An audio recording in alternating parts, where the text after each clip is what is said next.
What's up YouTube? It's Alex here again to tell you about one of my amazing real estate deals. This is deal number 4. This is going to be the first deal I bought from across country. I had moved to Las Vegas. I bought this one, and this was interesting because I bought it without seeing it. My contractor didn't see it. I couldn't afford it.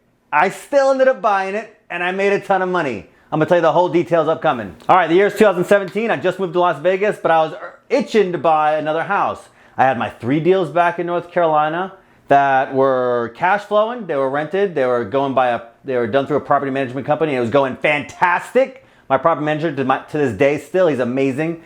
And so I had just enough cash because I had to buy the house out here and I had to put some money down.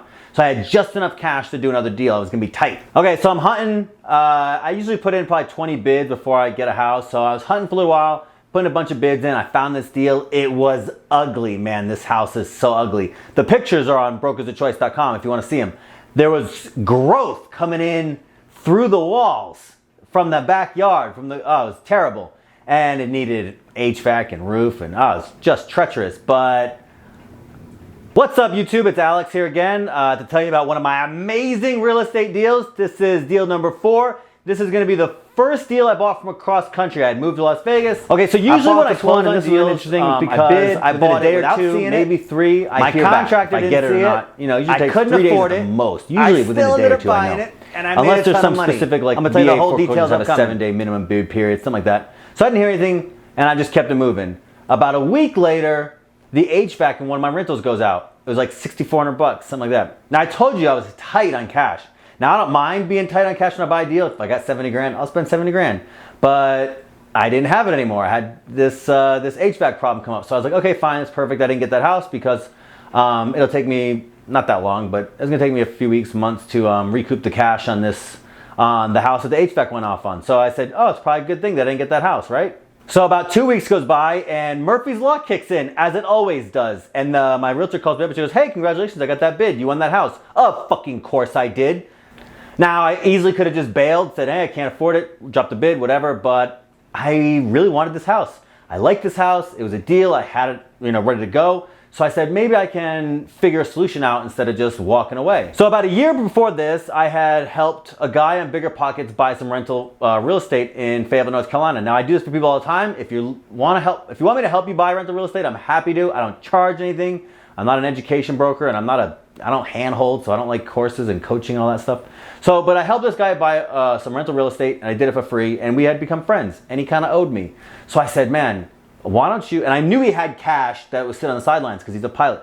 Anyways, so I went up and said, hey man, I need like 20 grand. I wanted a lot extra than what I was missing just in case, I said, loan me 20 grand. I'll probably have it back to you in like 60 to 90 days, but we'll make it for 1-year term, 8%, pretty standard. And I couldn't believe it, but he agreed. So I go to my realtor and said, let's close, no problem. He wired me the money pretty fast, and I think I closed in like 10 days, which, I didn't see this house and my contractor didn't see this house. I only saw it from the MLS pictures. And again, I have those specific pictures on my website, brokersofchoice.com, deal number 4. And I knew the market well enough to know that I wasn't gonna get in trouble. I don't recommend doing this to buy houses blind, but I don't know, I was feeling kind of ballsy. Finally, my contractor walks over there. He thought it was hilarious that I bought a house without him seeing it. I knew that I wasn't going to get in too much trouble, and I know I had good expectations of him. Even though this is the first time I had used him as a contractor on this deal, I had developed a relationship with him now over quite a few months, maybe even a year.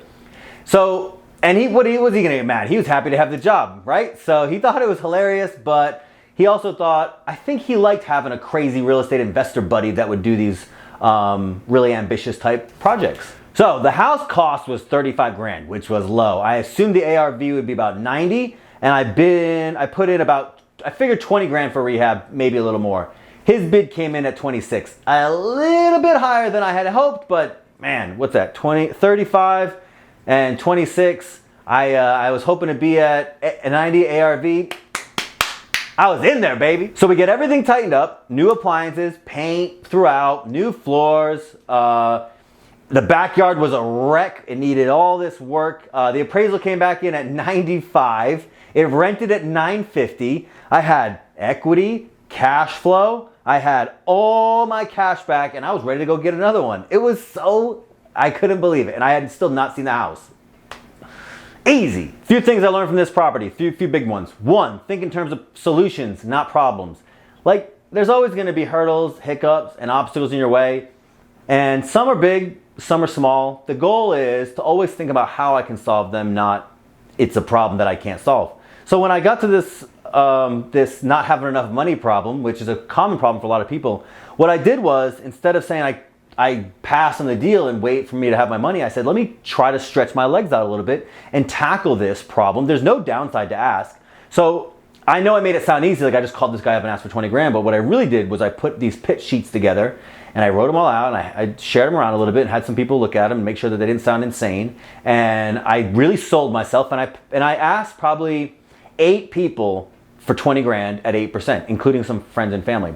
Everybody said no, but one guy said yes. And you know what? I only needed one to say yes. I ended up paying him back in 61 days, and I paid him a bonus. It came out to like 33% annualized. So the guy made a killing. He was happy. We did some good business together, and you know, that's a long-term relationship now that I can lean on. And it was all because I took the chance to go try to solve the problem instead of letting the problem defeat me. Another big problem I ran into, and I didn't mention it earlier, when the appraisal came back, the guy was not happy with the back deck, and it was built kind of weird. So I had another friend out, my rehab guy didn't want to do the deck, and I was in a rush. So I called another guy I knew, and he said, yeah, a little reluctantly, to be honest, but I'd known this guy 10 years, and we were fellow military members. And so he says, yeah, I can do it. In about a week, it'll cost me $2,200. And I said, man, I really need to get this done. So I wired him $2,200 all at once. I said, just get it done. I've known this guy 10 years. What's the big risk? 6 fucking weeks goes by and I have no deck. The guy's got my money. I'm texting him like, hey, you're my boy. I talk to him all the time. What am I supposed to do? It's hard to, I didn't want to really grill him, but at the same time, if it was anybody else, I'd grill. I'd stay in that ass. But for this guy, I was like, dude, what am I doing? And I'm far away, which is absolutely a burden of doing long distance. You can't go there and choke somebody out like you really want to. So yeah, after about 6 weeks, I was like, dude, I got to get this thing done. I can't wait any longer. I need to get my money back. So I told him to pay me, send my money, $2,200 back, and I'll get somebody else. And he said, fine, no problem.